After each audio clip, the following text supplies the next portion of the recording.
Hello everyone, Jeff Elhart, Elhart Automotive Campus, talking about good grief. 10 stages that we can handle our grief, especially during this coronavirus outbreak today.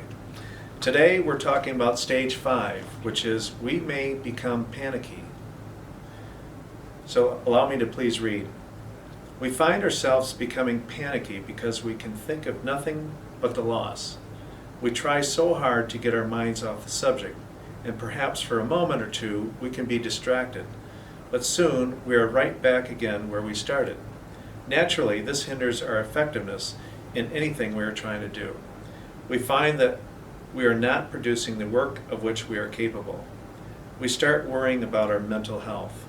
When people ask us questions, we have to ask them to repeat so often that they wonder what is wrong with us. We simply cannot concentrate. All sorts of unpleasant thoughts come to us as we recall people we have known who have had to go to mental hospitals after they have experienced some great loss. Inability to concentrate in time of grief is just as natural as it can be.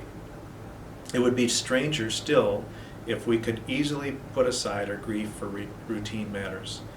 When something has been terribly important to us for a long time and it is taken away from us, we cannot help but be constantly drawn to the lost object.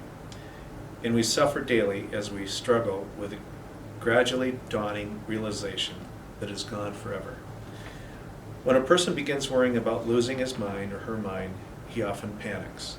He becomes almost paralyzed with fear. It is often fear of the unknown or fear of something he does not understand that throws him into this panic. It is important that we understand something about the grief process in advance of the crisis so that we may eliminate the panic that accompanies fear of the unknown. When we have been briefed about some of the tricks that grief plays on our minds, then we are not overwhelmed by the disturbing thoughts that seek to take over. It is the panic of thinking we are going through something wholly abnormal that throws us deeper into despair.